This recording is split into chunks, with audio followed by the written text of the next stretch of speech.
Hello AP 2D and 3D students. You're getting this email because you have signed up for the 2D portfolio course or the 3D portfolio course for next year. I've also attached your parents to this email, so hello parents and welcome. This video and all of the documents that you're receiving as attachments to this email will help aid you in being successful with the AP portfolio. I'm going to go over what the portfolio entails. I'm going to go over grading rubrics from the AP College Board, and I'm going to go over a whole lot of other information, which is all pertinent to being successful in the course for the next year or 2 years. So let's just talk real quick about the courses. You're either a junior or you're a senior taking this course. For those of you who are going to be juniors next year, you will take the course for 2 consecutive years and build your portfolio over those 2 years. For those of you who are going to be seniors next year, you will only have 1 year to build your portfolio. So please keep that in mind as I talk. If you're a senior, you're going to kind of be on the accelerated path. And if you're a junior, you have a little bit more time to get your things together. Either way, I just want to talk briefly about the benefits of submitting a portfolio to the College Board, because you're going to have to make a decision come around October as to whether or not you're actually going to pay the College Board to take the portfolio exam. There's actually no physical written exam for the art portion of the AP. It's gathering a portfolio together in a digital fashion and sending it in. So that costs $80. And as of last year, they made you sign up for it and commit to the portfolio in October. Now, that may change with all of the COVID-19 things going on, but as it stands right now, that's how it's working. And if that changes, I will update everybody. So what that means if you're a senior, if you're a junior, you don't need to worry about this until next year. But if you're going to be a senior, some benefits of taking and signing up for the AP portfolio is that it will give you a full class credit. So what that means is you'll actually get 3 credits at the college level for passing the portfolio. And most colleges, and we'll go over this a bit later, will require you to score a 3, 4, or 5 in order for it to count as a college course. So just to give you some perspective on that, a 3 credit class at Shippensburg, so one course that is 3 credits costs $957. So if you were to take the portfolio and pass it, which would cost you $80, that would work as one of your humanities classes. So say you're not going to go into art as a career in college. Say you want to major in, maybe you want to be a nurse, or maybe you want to major in environmental science. That's okay. You will still get credit towards a humanities course. So typically when you go to college, you will be required to take so many humanities courses, so many math courses, so many history courses. So this will go towards that. So it will save you a significant amount of money. So you're paying $80, and as long as you're passing the portfolio, you're getting a $957 class in return at the Shippensburg rate. Now, of course, if you're going to a college that's more expensive or a private school, it's going to be a lot more than that. So just wanted to throw that out there, that even if you're not planning on going into art as a career, it's still a great way to save money for college. So just with that said, if you decide that you do not actually want to sign up for the portfolio, that is okay. You may still take this course regardless of whether or not you're going to submit a portfolio to the AP College Board. All right, next what we're going to do is I'm going to take you through what is called the AP Art and Design Course and Exam Guide. It is sent to you as an attachment. It is a very large PDF. It's about 48 pages. I'm not going to go through it page by page, but I've highlighted important areas that we're just going to briefly touch on together. Anything that's highlighted in purple is for both the AP 2D and the 3D course, so it applies to everybody. Anything that is highlighted in pink is just for 3D, and anything that is highlighted in blue is just for 2D. So we're going to go now and look at that.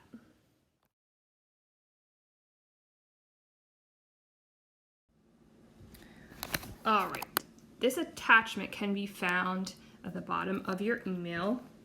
It should be called AP Art and Design Course and Exam Guide with Highlights, and it is quite a bulky document.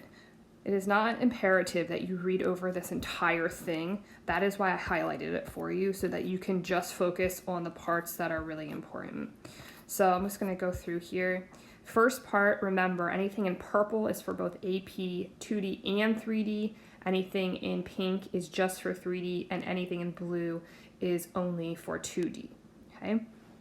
So first thing we come to is how the portfolios are scored, okay? And they're scored on a scale from 1 to 5. 5 being the best you can score, 1 being the worst you can score, and you can see they're highlighted in purple. While colleges and universities are responsible for setting their own credit and placement policies, most private colleges and universities award credit and or advanced placement for AP scores of 3 or higher. So your goal here is to score at least a 3 on this portfolio. All right, let's continue here. All right, so just a little bit about the program. So students are going to create a portfolio of work to demonstrate inquiry, so that's questions, through art and design, and development of materials, processes, and ideas over the course of the year. Portfolios include works of art and design, process documentation, so that would look like a sketchbook, and written information about the work presented. There's actually quite a bit of writing about your art required for some portfolio submission. In May, which is when the portfolios are due, it's usually around the end of May, students submit portfolios for evaluation based on specific criteria, and we're going to go over that criteria in a moment. Okay, we're going to keep on going here. As an introductory college course, students will need to work inside and outside the classroom and beyond scheduled periods. Homework, such as maintaining a sketchbook or journal, should support the depth of learning expected of AP students. Constructive formative critiques, essential in college classes, are equally important in AP Art and Design. So that is just one of many reasons that you're going to be getting summer homework, which we're going to talk about later. And there will be quite a bit of outside work required of you, regardless of whether or not you're submitting a portfolio to the AP College Board. Okay, so just want to be upfront about that right off the bat. Right. Students need time and resources to engage with art and design in the classroom, school, and the local community. Obviously, we're not going to be doing much of going to museums other than our annual field trip, as long as that's even an opportunity for next year. All right, let's continue here. Again, if it's not highlighted, I wouldn't worry about it. Right here, these are just the course skills, things that you'll be learning about this year. And the 3 big ideas are investigating materials, processes, and ideas, making art, and then presenting that art in the form of a portfolio. And there's a whole bunch of learning, like rubric looking things in here. I would say this area is more for me and less for you. You obviously can look at it if you want, but there are many, many pages of these rubrics with standards attached. So I'm just going to really go through that quickly. All right. This is the meat of the portfolio and how it's going to be set up. Right? All 3 AP Art and Design portfolio exams contain 2 sections. The selected work section requires students to demonstrate skillful synthesis of materials. The sustained investigation section requires students to conduct an investigation based on questions through practice, experimentation, and revision. So there are 2 sections to the portfolio. Okay. Section number 1 is going to be physical. I call it the quality section. They call it selected works. It's worth 40% of the total score. If you're looking at the AP 2D section, you actually physically mail in the snail mail, 5 quality pieces, and they actually look at them live in person. Okay, that's not digital. In the 3D section, it's 10 digital images showing quality work. You're obviously not going to send 3-dimensional work through the mail. That would just be very big and expensive to do. So that's the difference between AP 2D and AP 3D. And then the sustained investigation is same for both 2D and 3D. And we're going to talk at length about the sustained investigation in a few minutes. But the sustained investigation is basically you're coming up with an overlying theme for your work, and you're going to produce 15 pieces that revolve around that theme. And that's going to be a big part of your summer work. Okay. Since portfolio scores are based on AP Art and Design scoring rubrics, which I have also attached for you, it is essential that the teacher and their students understand the scoring rubrics and are able to accurately apply them. So I just included that in there because all of your work will be assessed using those rubrics. That's how you're going to be graded in class. I'm not going to use different rubrics from the AP College Board. That would just be silly. So we'll make sure that we take a look at those rubrics in a second as well. Okay. And here is kind of how things are scored in the selected work section. And I've attached this also in a separate document. Okay. I'm going to keep on going here. I'm not going to read through this. But again, here's the scoring rubric. I've attached a separate rubric so it's a little easier to read, not all squished.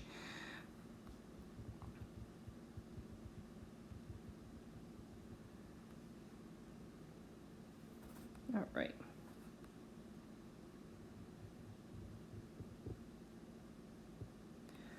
Okay, so again, the blue is just for the AP 2D design, and I've made sure that I've included this as well in the notes that you have as to what materials can you use, and it's basically anything that is on a 2-dimensional surface. So you can go ahead and look through that list, but we're talking about drawing, printing, printmaking, fiber arts, graphic design, photography, still shots from videos can also be used. We're also going to talk about the elements and principles of design for both AP and 3D, because that is pretty much how they're going to be evaluating the quality areas of your portfolio. Okay. All right, down here, all the different materials you can use for your 3D portfolio. Again, any sort of material that can be used to create a sculpture, metal, ceramics, glass, performance in the form of a still shot, 3D fiber arts. So you can go ahead and read through that as well. And then there's another area with the elements and principles, which we'll go into greater explanation later. Okay. If you look at that section right there in purple that says overlap among portfolio types. So I have many of you that are taking both the AP 2D and the AP 3D. And as you can see there, there is room for overlap. So read through that section. All right, this section is really important, and I'm going to take you through again later on what plagiarism in art looks like. So I'm just going to read this to you real quick. Although the use of appropriated images is common in the art and design world today, AP Art and Design students who use images made by others as a basis for AP Art and Design portfolio exam work must show substantial and significant development beyond duplication. Okay. Any works that make use of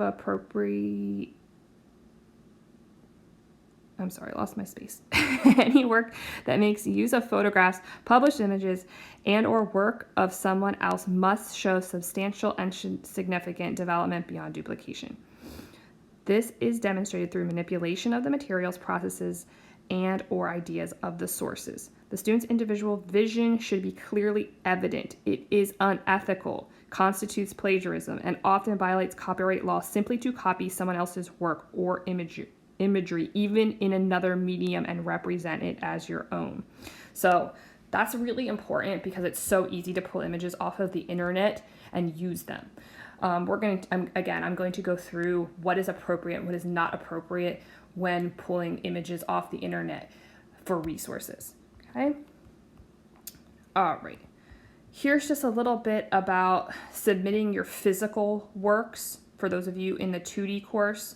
And then over here is a little bit of information on the digital submission. That is something you do not need to worry about this summer at all. We will talk about that when we get back to class.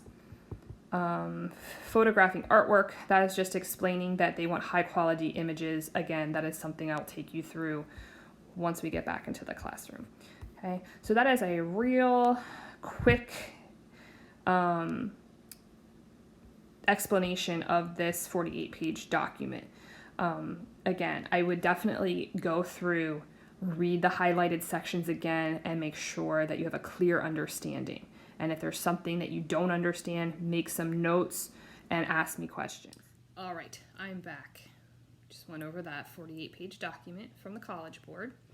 And now I'm going to take you through the summer work and then a more detailed explanation of the selected/quality works, those 5 works that you have to physically send in if you're in the 2D portion, and then the sustained investigation and exactly what that looks like.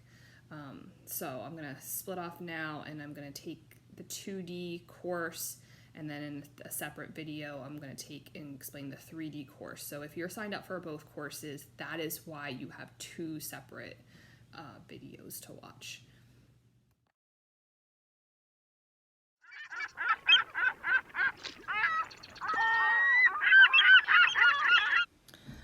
All right, 2D AP students, you're going to have a slideshow attached to this email.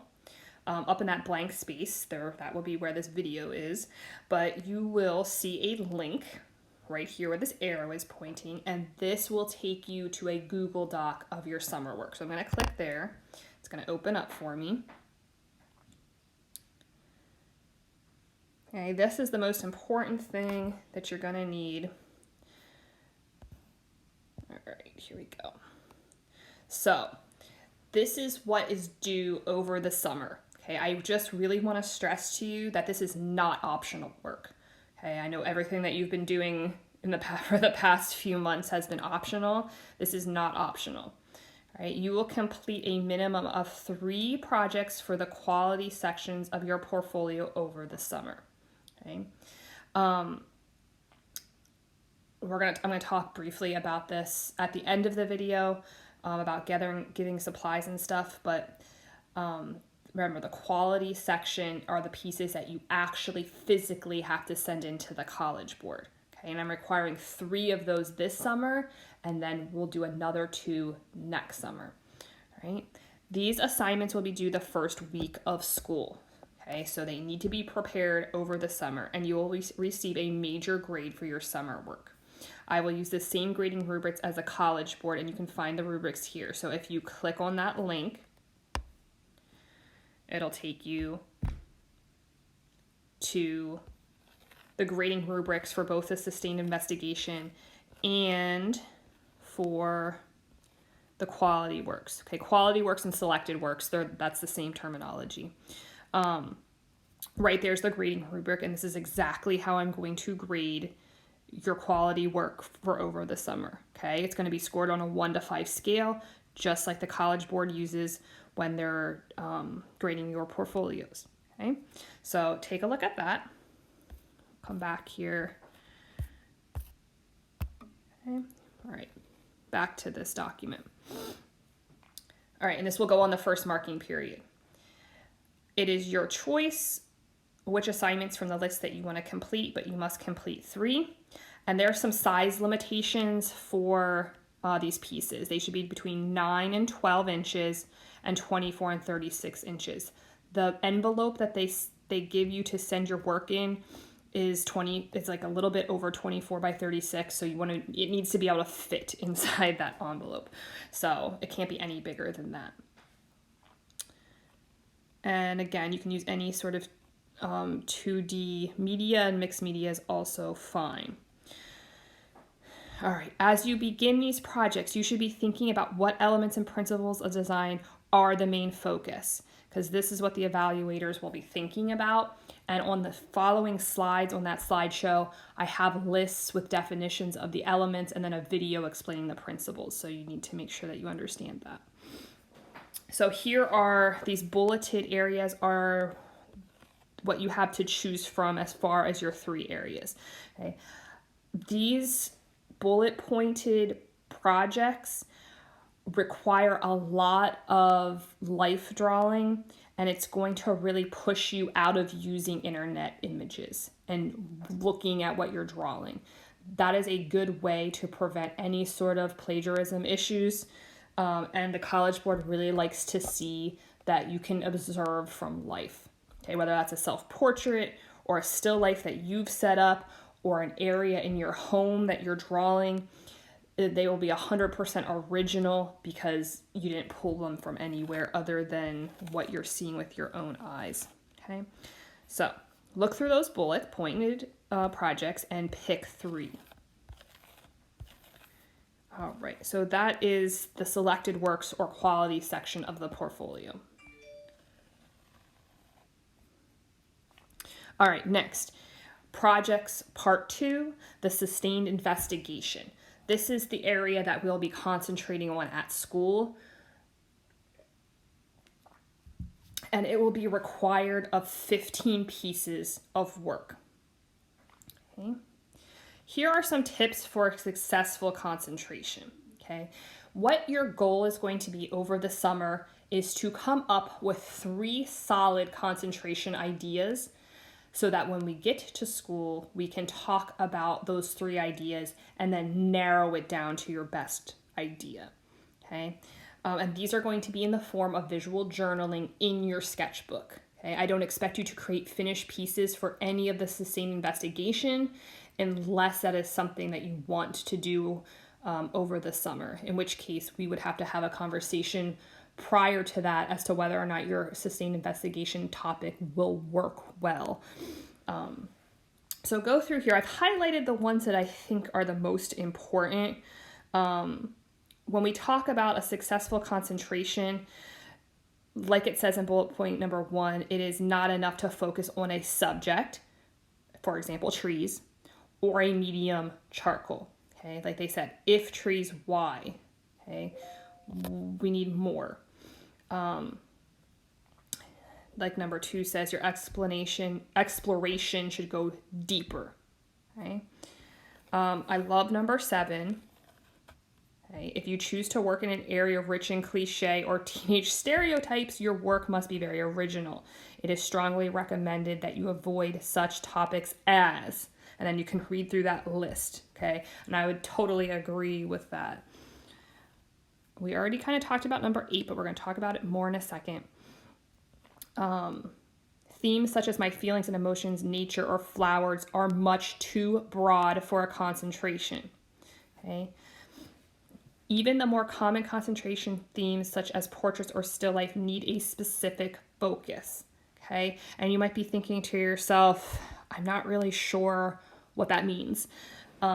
If you look at that pink link right there, this is a really excellent resource. I'm going to click on it and look at it here.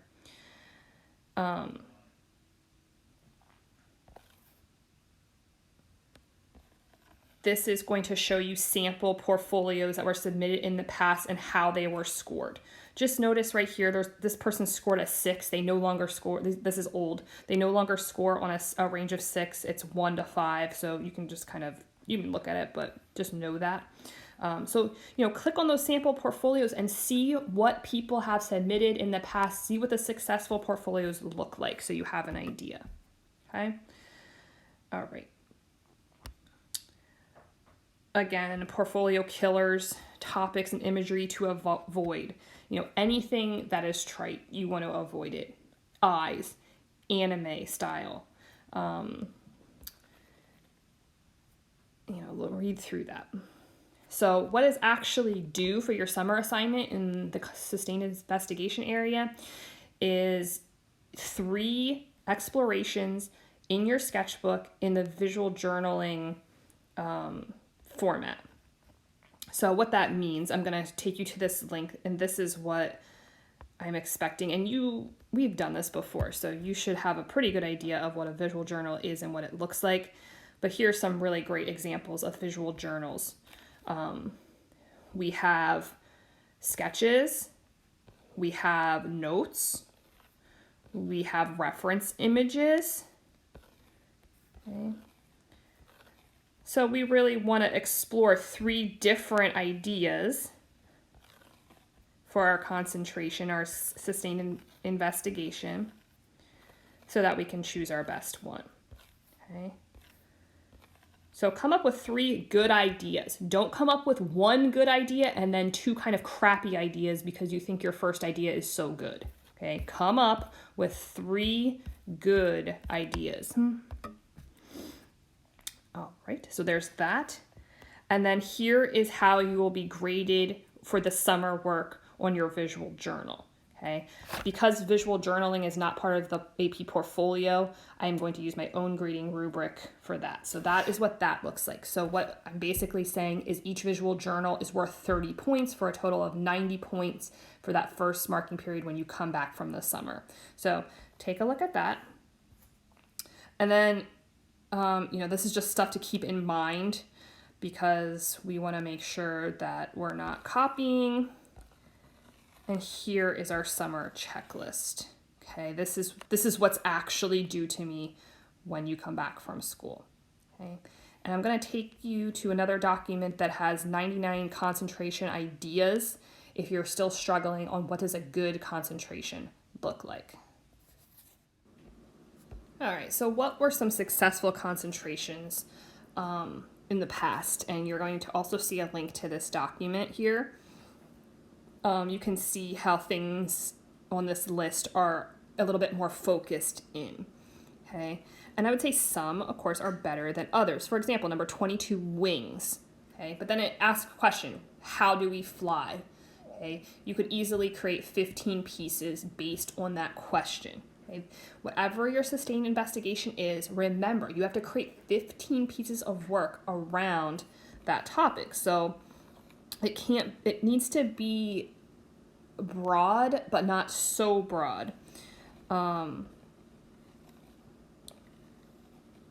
Breakdown of a community, number 86, is a great sustained investigation. 95, Alice in Wonderland theme, comparing parts of the story to a teenager's life. Okay, that's a really awesome sustained investigation. So I'm not saying necessarily you want to steal one of these off of this list. I just want to give you an idea of what some successful ones look like. And maybe as you read through this, something resonates with you and you could tweak one of these a little bit to make it a little bit more personal to you. If you go down to the bottom here, you can see a list of unsuccessful concentration or sustained investigation ideas. Okay, so things that are just way too broad. Eyes, for example. Family and friends. We need to go deeper than that. Ideas of beauty. I would say that you could probably figure out a way to make that more interesting. It's just a little bit trite. Surrealism, too broad. So take a look at this list on the link that you have on your slideshow, and this could help you come up with a sustained investigation idea if you're struggling with coming up with something. But I would really recommend that you do something that's really personal to you. Okay, it'll make all of your pieces all the more better. All right, I'm back. Good to see everybody again.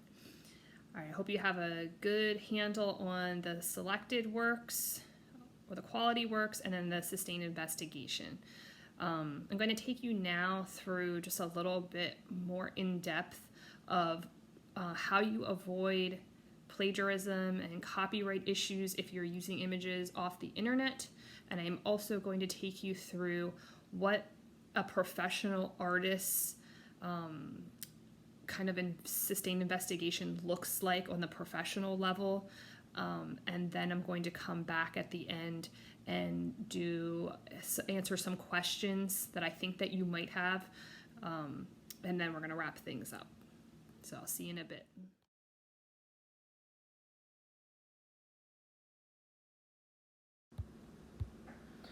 Okay, so as far as plagiarism goes, there is going to be times when you need to use internet images. It's just a fact of life.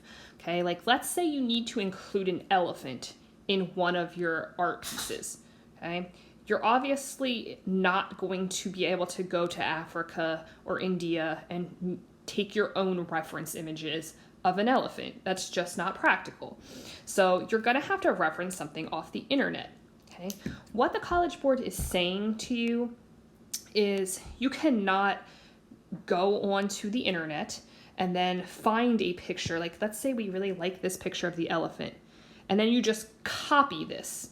Okay, that is not a good practice in the art world. Okay, so maybe you want to use this image as a reference, but maybe you're going to, for example, only use the elephant's face, or maybe you just need the position of the body, or maybe you're going to take this elephant and you're going to just use the texture of the trunk in some way, or you're going to take him out of his setting that he is in and put him in a different setting. Okay, that is totally fine. Right. Another thing that we want to avoid is Googling something and then finding drawings of it. Okay, so for example, here with, these are things that other people have drawn. And for example, like maybe we go through here and we really like one of these pieces. I'm gonna click on that one. Okay. What the College Board is saying is you can't, another thing that they don't want to see is this is done on a wall, I believe, like a concrete wall. They don't want to see you stealing this image and then just doing it in a different material. So say you took this image and then you did it in colored pencil or something. Like, that is not duplication enough. That is duplication. That you need to find a way to transform more. Okay, so you do not want to go into an area where you're finding drawings that other people have done. It's a much better practice to find photographs. Okay, and the best thing to do is when you go and you search, you're going to see something that says labeled for reuse. Okay, if you click labeled for reuse, you're going to find images that the photographer said, yes, sure, I'm putting this on the internet and you can use it. So that is where I would go if you're going to go and use reference images. Okay, and I'm going to pull up an image that I really like, and I'm going to attach it to your slideshow, and that is this one here. Okay, I think this is a really great image and a really great way to stay honest with your art, okay? Because we all, as artists, steal from each other. It's just a fact of life, okay? So this is good theft versus bad theft when it comes to art practices, okay? You want to honor the artists that you're stealing from.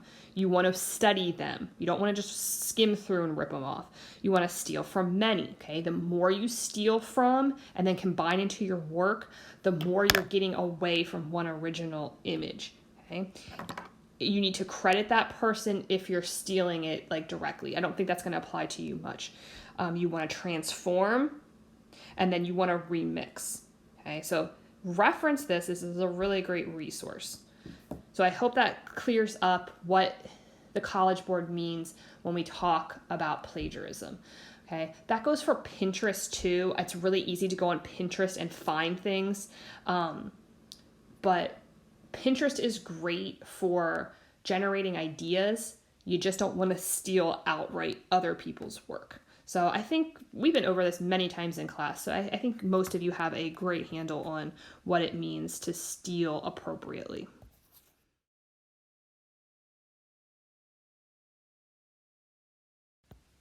All right. This is a website of a working artist who's quite successful. And whether you're in 3D or 2D, this still applies. She is a ceramic artist. I just want to take you through her work and then take you through her artist statement. Artists who are working, they write something called an artist statement, which is basically like your sustained investigation. So I would really encourage you, if you have some favorite artists that are the contemporary that are currently working right now, go onto their website and find their artist statement and read it. Okay, so just to take you through some of her work, and we can click on some of her things. She makes these very beautiful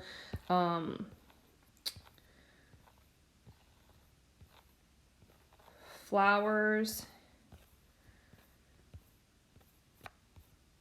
and all of her work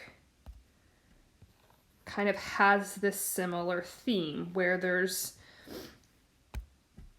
little succulents or cacti or flowers, but you can see from link to link the differences in the work. It's not all the same. There is some diversity, but still unity throughout, okay? And you may look at these and think, what could her sustained investigation be? Is it flowers? She likes flowers. That doesn't sound focused enough. So if we come over and look at her about, she is,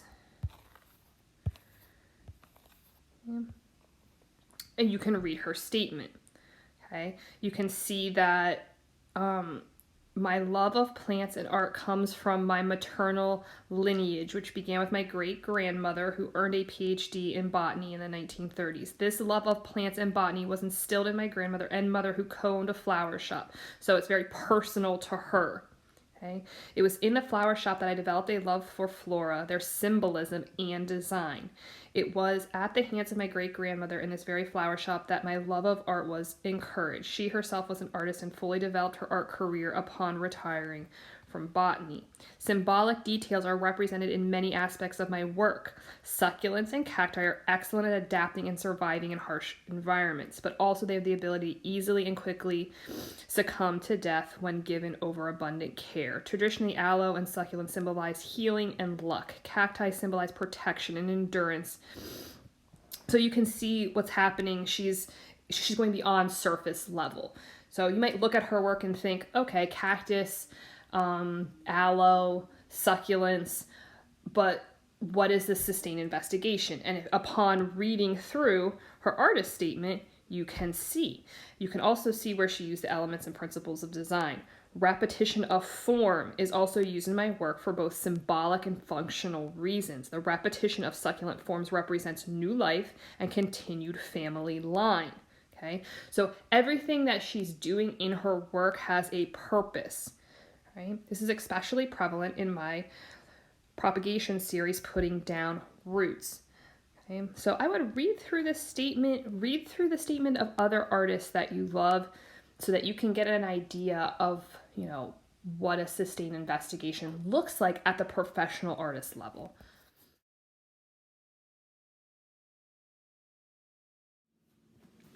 All right, welcome back.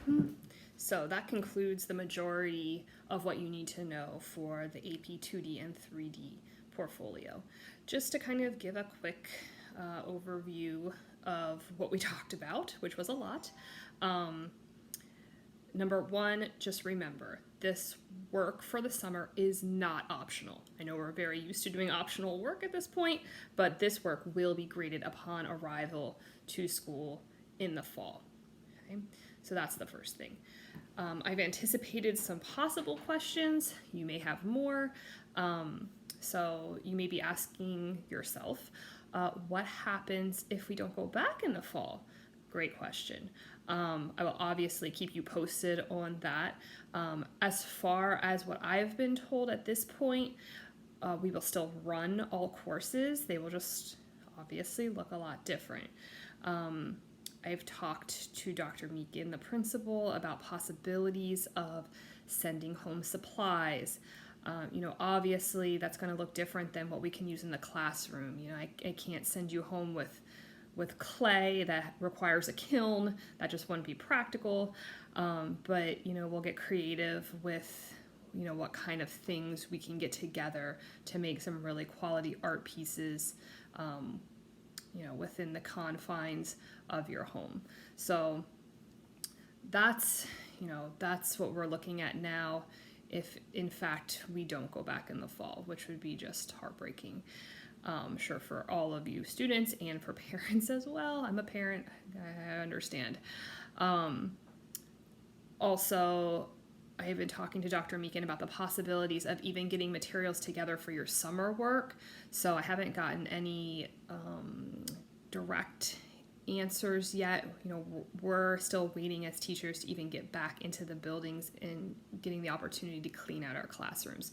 So if that opportunity does arise where I can get into my classroom and put together some materials for you for the summer work, I will do that. What I mean by that is, some paper that you might need or some other art supplies that you might want to use in order to complete those quality sections for those of you in the 2D course. I understand that your sketchbooks may also be in the classroom, and when I go into the classroom to clean it out, I will try to grab as many sketchbooks as I can so that they can be out of the school with a possibility of a pickup area so that you can potentially have your sketchbook. If you have another sketchbook at home that you use for whatever purpose, that is also totally fine.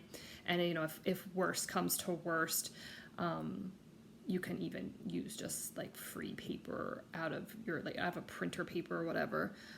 We'll make the best of what we have. So that's just kind of a quick rundown on materials and supplies. I know it's not the best case scenario, but we'll do our best to keep you supplied with what you could potentially need. So if you have additional questions, anything that I have not answered, you feel free to send me an email to my school email address. You can send me a private message on Instagram as well. And if you think that it would be helpful to have a Zoom session, like a question and answer Zoom session, just let me know. Just respond back to this email saying that you would like to do that so that I can send out a survey and we can pick a good time for everybody and we can just sit and talk about whatever it is that is concerning you or questions that you have about this process.